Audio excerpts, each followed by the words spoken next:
Good morning friends, সকল কাৰণে এটা ভিডিঅ'লৈ স্বাগতম জনাইছোঁ। আজি লৈ আছোঁ মই এটা ৰেচিপি মাছৰ।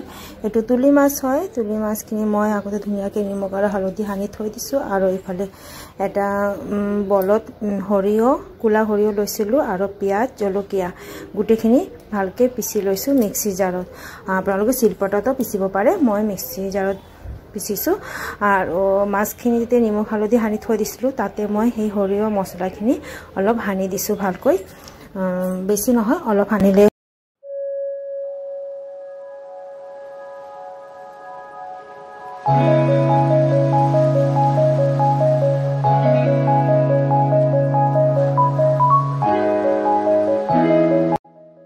গোটেইখিনি মাছত মই সৰিয়হ ভালকৈ সানি দিছোঁ।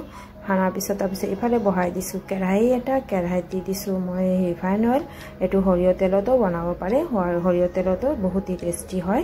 তাৰপিছত সেই তেলত মই এতিয়া মছলাখিনি দি দিম। মছলাখিনিত আগতে মই অলপ নিমখ আৰু অলপ হালধি গুড়ি ভালকৈ মিলাই ল'ম অলপমান পানী দি পিনি।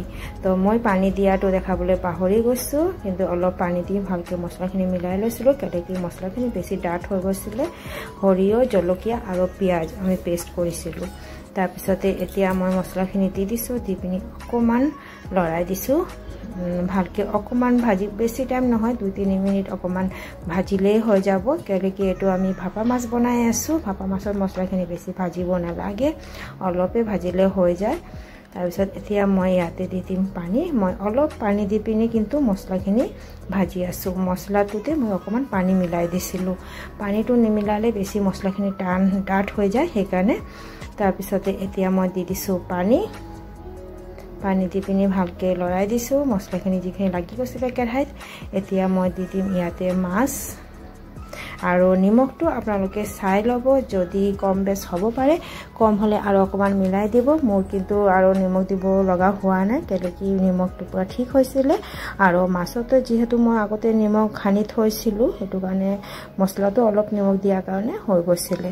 এতিয়া গোটেইখিনি মাছ এটা এটা দি দিছোঁ। মাছখিনি কিন্তু আমি ভজা নাই, এইটো কেঁচা মাছৰে হ'ব। ভাপা মাছ কেঁচাই খায়, ভাপতো খায়। আৰু মই সেইটো কেৰাহীত এনেকুৱা ভাপা মাছ বনাই দেখাইছোঁ আপোনালোকক। কেতিয়াবা মই ভাতত কেনেকুৱা ভাপা মাছ বনাই সেইটোও মই শ্বেয়াৰ কৰিম। ভাততো বনাব পাৰে, কেৰাহীতো বনাব পাৰে। তো সেইটো কেৰাহীত পানী দি পিনি বইল কৰিব পাৰে। মই আজি এনেকুৱা বনাই দেখাইছোঁ। আৰু 5 মিনিটৰ কাৰণে মই ঢাকি থৈ দিছিলোঁ ল' টু মিডিয়াম ফ্লেমত। আৰু এতিয়া নমোৱাৰ আগতে অকণমান সৰিয়হ তেল দি দিছোঁ। সৰিয়হ তেল দি পিনি এতিয়া মই গেছটো অফ কৰি দিম। তাৰপিছত এটা থালিত মাছখিনি নমাই পিনি মই দেখাই আছোঁ। চ' সৰিয়হৰ পৰা কেনেকুৱা তেলটো ছাইড হৈ গৈছিলে। আমি তেল কিন্তু বেছি দিয়া নাই, মাছতো দিয়া নাই মছলা ভাজা সময়ত। তাৰপিছতে ওপৰতো মই সৰিয়হ তেল একদম অকণমানে দিছিলোঁ, আপোনালোকক দেখাইছিলোঁ মই। তাৰপিছতে মই এইটো মাছখিনি নমাই আছোঁ। ইমান ধুনীয়া হৈছে, ইমান টেষ্টি হৈছিলে খাবলৈ। তো আপোনালোকে এবাৰ ট্ৰাই কৰি চাব। মই আশা কৰিছোঁ আপোনালোকে সেই মাছৰ ৰেচিপিটো বহুতেই ভাল লাগিব। গৰম ভাতৰ লগত একদম মজা লাগি যাব। আপোনালোকে এবাৰ ট্ৰাই কৰি নিশ্চয় চাব। আৰু মোৰ এই ৰেচিপিটো আপোনালোকক যদি ভাল লাগে তেতিয়া এটা লাইক কৰি দিব, শ্বেয়াৰ কৰিব, ছাবস্ক্ৰাইব কৰিব নাপাহৰিব। আৰু যোনে মোৰ আগতে ছাবস্ক্ৰাইব কৰি থৈছে মোৰ বন্ধুসকল, সকলোকে বহুত বহুত ধন্যবাদ জনাই আছোঁ যে মোক ইমান ছাপোৰ্ট কৰাৰ কাৰণে, মোৰ ভিডিঅ'খিনি চোৱাৰ বাবে।